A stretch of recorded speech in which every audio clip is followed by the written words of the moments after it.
तो धोनी के साथ जब बातचीत होता है उनके साथ से क्या टिप्स वगैरह मिलता है? कुछ गाइडेंस चाहिए, कुछ आइडियाज चाहते हो तो हम जनरली हम सौरभ जाके उनसे डिस्कस करते हैं and he is very open, वो he gives his ideas, is very much involve in JSC cricket. Mahendra Singh Dhoni right now 45 age है, फिर भी खेल के लिए इतना भूख, आईपीएल में खेल रहा है। Every day is in the gym, is doing his gym और जिम करते रहते हैं, फिटनेस पे ध्यान दे रहे हैं, एवरीडे 2-2.5 घंटे रहते हैं। रोहित और विराट 2027 वर्ल्ड कप में ये दोनों दिखेगा या नहीं दिखेगा? कोई भी प्लेयर जो अच्छा है and is fit enough to play तो वो खेलना चाहिए। अभी जैसे मैंने रोहित को देखा, वो पहले से बहुत ज़्यादा लाइट हो गया है। इंडिया क्रिकेट को स्पिन खेलने में इतना दिक्कत कैसे हो गया? अगर आपको स्पिन खेलने में प्रॉब्लम है और उसको डेवलप करना है।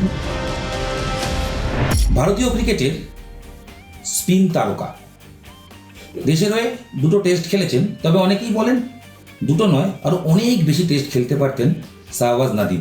তার কারণ ডোমেস্টিক ক্রিকেটে বল হাতে উইকেট সংখ্যা বলছে ফার্স্ট ক্লাস ক্রিকেটে 500-র বেশি, 542টা উইকেট। সেই শাহবাজ নাদিম আপাতত ক্রিকেট ছেড়ে মানে ক্রিকেটকে গুড বাই জানিয়ে এবার প্রশাসনিক পদে ঝাড়খণ্ড ক্রিকেট অ্যাসোসিয়েশনের জয়েন্ট সেক্রেটারি हमारे संगे रही एज ए एडमिनिस्ट्रेटर।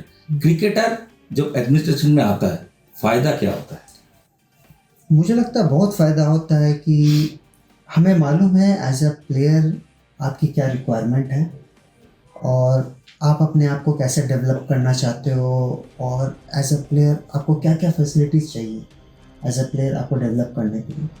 तो और मैं और सौरभ जब से यहाँ आए हैं तो हम रिसेंटली रिटायर्ड हुए, तो we know most of the guys उनकी क्या रिक्वायरमेंट है, क्या माइंडसेट है, वो कैसे अपने आप को प्रिपेयर करते हैं, उनको क्या क्या चाहिए।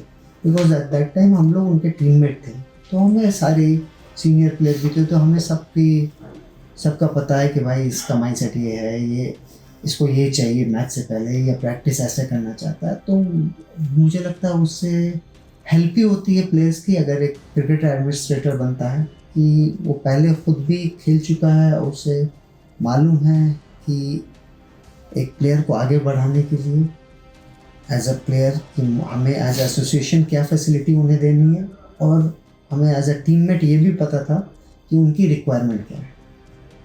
ये जो आपको रिक्वायरमेंट आप बोल रहे हैं, जब आप खेलते थे तब मिलते थे या थोड़ा बहुत कम मिलते थे? क्योंकि हर जगह होते कि आप हर चीज़ तो फुलफिल हर स्टेट नहीं कर पाती है, आप नोइंग अगर उन्हें पता हो तो कर पाए। लेकिन अब जब एज अ प्लेयर हम एज अ बैठे हैं यहाँ, तो मुझे मालूम है कि प्लेयर्स की ये 6-7 चीज़ें हैं जो दैट इज़ प्रायोरिटी, वो मिस नहीं होनी चाहिए। और उसके ऊपर 6-7 चीज़ें सारे स्टेट करते, ऐसा नहीं कि हाँ कोई भी स्टेट नहीं करती, 6-7 रिक्वायरमेंट सबको भी करती। क्योंकि जो 8वीं 9वीं या 7वीं रिक्वायरमेंट जो प्लेयर नहीं बोलता, लेकिन एज अ प्लेयर मुझे पता है कि वो नहीं बोल रहा है पर ये चाहिए, तो वही वो 7, 8, 9 हम फुलफिल करने की कोशिश कर रहे हैं। आपके साथ सौरभ तिवारी भी है, वो under-19 world cup winning member और सबको पता है वो आईपीएल की भी एक स्टार भी थे आपकी तरह। सौरभ और आपका एक साथ मिलके झारखंड क्रिकेट एसोसिएशन के लेके आगे लेने के लिए क्या प्लान है, क्या डेवलपमेंट है? सब जो प्लान है एक साथ में बोल दीजिए। क्रिकेट वाइज हमारा प्लान है हमें अकेडमीज खोलनी है झारखंड में, एटलीस्ट 4-5 अकेडमीज जो अराउंड होल ईयर वो चलती है नॉन स्टॉप वहाँ। और जिस रेसिडेंशियल एकेडमी होगा, रेसिडेंशियल एकेडमी, इट्स नॉट कि लोग आए गए, you can stay, you will provide food everything, you have a mess and the education part also if possible, that you have to think about it कि अगर वहाँ आसपास कुछ हुआ वैसा तो हो सकता है कि हम ऐसा सोचे 4-5 जगह झारखंड में सेटअप करने पे, जिससे और हर एक रीजन में east west north south Jharkhand में कि हर एक उस पर्टिकुलर रीजन के बच्चों को हम सिलेक्ट करके वहाँ रखें, वहाँ प्रैक्टिस कराएं साल भर, जो हमारे यहाँ लैकिंग है। और ये कोई भी स्टेट करता है, मुझे लगता है अगर ऐसा कोई भी स्टेट करेगा तो what I feel as a cricket, वो क्रिकेट डेवलपमेंट की तरफ जाएगा ही जाएगा। थोड़े 2-3 हफ्ते पहले आप कलकत्ता भी गए थे, आप और सौरभ गांगुली से मिले थे क्योंकि वो दादा एज ए एडमिनिस्ट्रेटर काफ़ी साल बीसीसीआई का प्रेसिडेंट था, सीएबी का।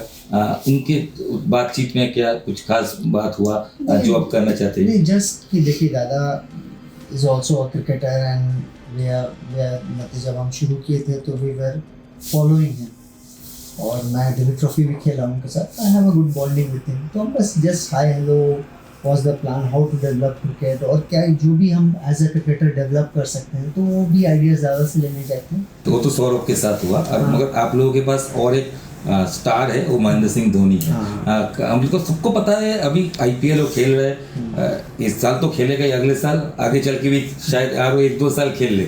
तो धोनी के साथ जब बातचीत होता है, काफ़ी टाइम वो आते हैं यहाँ पे ट्रेनिंग करता है, ओवरऑल उनके पास उनके साथ से क्या टिप्स वगैरह मिलता है, क्या उसका सजेशन क्या रहता है, वो कैसे एसोसिएशन के साथ जुड़ा, ऐसे उनके साथ है? जो भी मैक्सिमम टाइम वो, मुझे लगता है जब भी रांची होते हैं वो जिम करने आते हैं हमारे यहाँ, तो जब भी टाइम मिलता है और जब भी हमें कुछ गाइडेंस चाहिए है, कुछ आइडियाज़ चाहते हैं, तो हम जनरली हम और सौरभ जाके उनसे डिस्कस करते हैं। And he is very open, वो ही गिव्स हिज आइडियाज़, जो भी उनको फील होता है क्रिकेट कैसे डेवलप करने के लिए, and whatever our next plan should be, तो वो सब भी डिस्कशन हमारा उनके साथ काफ़ी हुआ है। So he is very much, मतलब कि यहाँ is very much involve in JSC cricket. Mahendra Singh Dhoni right now 45 age है, फिर भी खेल के लिए इतना भूख, आईपीएल में खेल रहा है, वो आप तो इतना क्लोज उसको देखे, उसका वो एक्स फैक्टर क्या है, आप बोल सकते हैं? मतलब आपने जो देखा है धोनी के ऊपर।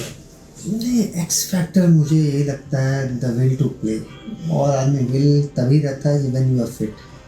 तो ड्यूरिंग आईपीएल आ रहा है, क्या कर रहा है प्रैक्टिस, मतलब? No, is every day is in the gym, is doing his gym, और जिम करते रहते हैं, फिटनेस पे ध्यान दे रहे हैं। और मुझे लगता है जिस दिन आईपीएल ख़त्म हो उसके नेक्स्ट डे से वो आ रहा है, और कंटिन्यू। कितना टाइम रहता है लगभग? वो मुझे लगता है 2-2.5 घंटे जिम में रहते हैं एवरी डे 2-2.5 घंटे रहते हैं। और जब भी रांची रहे या बाहर भी गए तो उनकी शूट हुआ कुछ, तो वहाँ भी इस कंटिन्यू कर रहे हैं। समझ भाई, टेस्ट क्रिकेट में अभी हम लोग देख रहे हैं कि हम लोग स्पिन खेल नहीं सकते। हाल ही में 2 टेस्ट ऐसे हारे हैं, तो बातचीत हो चल रहा है, क्या हुआ, मतलब इंडिया क्रिकेट को स्पिन खेलने में इतना दिक्कत कैसे हो गया? दिक्कत ऐसी नहीं है, लेकिन आप देखोगे डोमेस्टिक क्रिकेट में हम लोग, अगर आपको स्पिन खेलने में प्रॉब्लम है और उसको डेवलप करना है, तो या तो आप डोमेस्टिक क्रिकेट में स्पिन फ्रेंडली विकेट अलाउ करो।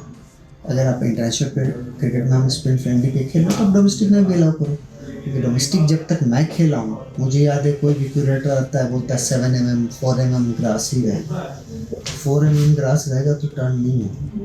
तो एज अ स्पिनर मुझे मालूम है, और जब मैं रांची में रहता हूँ या यहाँ जहाँ भी मैंने डोमेस्टिक जब तक मैं खेला हूँ, बहुत रेयर हमें मिलती है स्पिन फ्रेंडली विकेट। वो 4th डे में जाके कहीं आपका लक अच्छा है तो घूमना या बाउंस होना शुरू हो। अगर if you really want to develop spin playing batsman, तो आपको फिर डोमेस्टिक में भी अलाउ करो। जैसे हम बीच में अलाउ किए थे फास्ट बॉलिंग के लिए, मैं 7 mm 11 mm, आज से मुझे लगता है 2015-16 कह रहा हूँ, हमारा था कि 7 mm घास रहेगा ही तो हम उस पर खेलेंगे। तो अगर स्पिन फ्रेंडली और स्पिन ओरिएंटेड बैट्समैन बनाना है तो डोमेस्टिक में भी आप अलाउ करो। कि ऐसा सीज़न में आप नहीं मैं बोल रहा हूँ 7 मैच दो, आप न्यूट्रल भेजो, हर टीम का सीज़न पे 2 मैच वैसे दो, हो सकता है कि और अच्छे। और मुझे नहीं लगता कि ये प्लेयर्स, हमारे जो प्लेयर्स हैं वो काफ़ी अच्छे हैं, बस है कि ज़्यादा पिच के ऊपर फोकस कर रहा है, ऐसे फोकस मुझे लगता है पिच पे फोकस नहीं। आप पहले के, जब मेरा जो एक्सपीरियंस कहता है, जब मैंने शुरू किया था रणजी ट्रॉफी, तो विकेट लेना थोड़ा एज ए स्पिनर मुश्किल मुझे इसलिए लगता था क्योंकि उस वक्त के सारे बैट्समैन स्वीप खेलते थे। स्वीप मारने जहाँ पिच टर्न होती थी वो स्वीप और लेट कट खेलते थे, और वो टेंडेंसी अब के क्रिकेटर में मैं देखता हूँ। तो बहुत डोमेस्टिक में 2-4 प्लेयर मिलते हैं, नहीं तो जनरली कम बैट्समैन मिलते हैं जो स्वीप मारते हैं, या तो फिर बंगाल में प्लेयर्स मिलते हैं जो भी ऑनेस्ट, क्योंकि उन्हें मालूम वो इस फुटबॉल ग्राउंड में टाइप शेप में खेलते हैं, साइड बाउंड्री छोटी है तो उन्हें स्वीप मारने की प्रैक्टिस होती है। अब बंगाल के बहुत प्लेयर लिए, मनोज तिवारी, रिद्धिमान शाह, बहुत प्लेयर को मैं जानता हूँ जो स्वीप बहुत अच्छा खेलते हैं। अनुज तो श्रीवत्स गोस्वामी, बहुत प्लेयर हैं वो इस वजह से क्योंकि वो साइड बाउंड्रीज थी। तो अगर हमें स्पिन फ्रेंडली विकेट पर अगर हमें खेलना है तो अगर बैटर मुझे लगता है स्वीप, अगर हमारे रिसेंट बैट्समैन जो भी हैं, अगर हम उनको स्वीप की प्रैक्टिस कराएं या वैसा विकेट दें जहाँ वो खुद दिमाग लगा के खेलने सोचें, अगर डोमेस्टिक में हम वो अलाउ करें 1-2 मैच, तो क्यों नहीं। बहुत अच्छे प्लेयर्स निकले, डोमेस्टिक में बहुत प्लेयर्स हैं, मैंने देखे हैं। लास्ट 2 सवाल, एक रोहित और विराट के साथ आप बातचीत करते हुए काफी देखा गया कि भैया पुरस्कार लाने गए। सबका दिल में एक ही सवाल है, 2027 वर्ल्ड कप में ये दोनों दिखेगा या नहीं दिखेगा? कुछ बातचीत हुआ, कुछ कहा आपको फ्रेंड को? फिर भी मैंने कुछ ऐसी बातचीत तो नहीं की 2027 वर्ल्ड कप के लिए, बट मुझे लगता है कि कोई भी प्लेयर जो अच्छा है and is fit enough to play तो वो खेलना चाहिए। अभी जैसे मैंने रोहित को देखा, वो पहले से बहुत ज़्यादा लाइट हो गया है, सुपर मतलब is looking fit and Virat is super fit. तो मुझे लगता है age is just a number, आप फिट हैं and you can compete with young boys, तो क्यों नहीं। लास्ट सवाल, आपकी उम्र या आपकी उम्र से ज्यादा भी बंदे अभी खेल रहे हैं राइट नाउ, आपकी उम्र 37 है, तो खेल छोड़ देना आपको लगता है, को खेद है? क्योंकि काफी जो स्टार्ट में कहा था 2 नहीं और ज्यादा टेस्ट आपको खेलना चाहिए था, ये खेद कहीं अभी भी है कि? देखिए एज अ प्लेयर सबको लगता है मुझे इतना खेलना चाहिए था, उतना खेलना चाहिए था, but as a player you should understand कि मेरा हमेशा टारगेट था कंट्री को खेलना, और मुझे लगा कि अब मुझे कंट्री को खेलना, क्योंकि दे आर प्लेयर्स, जडेजा खेल रहा है, सब दे आर सेटल प्लेयर्स, तो मुझे लगा कि वो पुश करके मुझे लगता है कि अब मैं नहीं खेल सकता हूँ, तो इट्स बेटर टू कि आप साइड हो जाओ और यंगस्टर को चांस दें। बाय द टाइम आप 3 साल और खींचोगे, उससे अच्छा कोई यंगस्टर 3 साल खेल जाएगा, तो जब तक आप जब छोड़ते तब तक ये 3 साल में वो उतना एक्सपीरियंस्ड हो जाएगा कि वो आपकी जगह आराम से फुलफिल कर दे। तो इसलिए मुझे लगा कि इट्स हाई टाइम कि अब मुझे छोड़ देना चाहिए कि डोमेस्टिक तो एक आदमी को रणजी खेलना एक प्राइड की बात है, बट अगर मैं रणजी खेल चुका हूँ 20 साल से और इंडिया के लिए अब नहीं मैं खेल सकता हूँ, तो मुझे लगा हाई टाइम कि हाँ कि मैं साइड हो जाऊँ और दूसरे को चांस आ गया है। तो thank you very much Shahbaz team बात करने के लिए। ক্রিকেটীয় আড্ডা প্রাক্তন ভারতীয় ক্রিকেটার শাহবাজ নাদিমের সঙ্গে, ক্রিকেটীয় সঙ্গে অবশ্যই সেটা প্রশাসনিক আড্ডা। ঝাড়খণ্ড ক্রিকেটকে কিভাবে তিনি ডেভেলপমেন্ট করতে চান, সঙ্গে সৌরভ গঙ্গোপাধ্যায়ের পরামর্শ, মহেন্দ্র সিং ধোনির পরামর্শ নিয়ে কিভাবে ঝাড়খণ্ড ক্রিকেট নিয়ে তিনি ভাবছেন, সেই নিয়ে অকপট আড্ডা দিলেন নিউজ 18 বাংলা ডিজিটালের সঙ্গে। আপনাদের সঙ্গে আমি রাঁচি থেকে ইরন রায় বর্মন ছিলাম। অবশ্যই ক্রিকেটের এই আড্ডা আপনাদের ভালো লাগলে ডেফিনেটলি শেয়ার করবেন, আর অবশ্যই পরবর্তী খেলার খবরের জন্য নিউজ 18 বাংলা ডিজিটালে চোখ থাকুক। নমস্কার।